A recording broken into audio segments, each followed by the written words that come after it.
11 जून 1665 याच दिवशी छत्रपती शिवाजी महाराजांनी पुरंदरच्या करारावर स्वाक्षरी केली आणि पुरंदरचा तह आकाराला आला.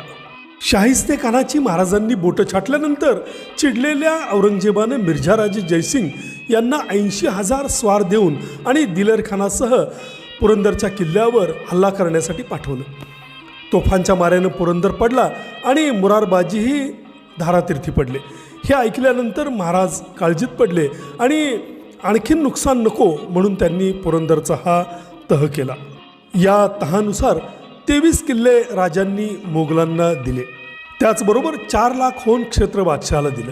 40 लाखाची खंडणी मिर्झाराजाने राजांवर लादली.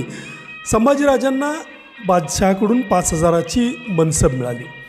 तहातील कलमांची पूर्तता होईपर्यंत संभाजीराजे ओलीस म्हणून राहिले.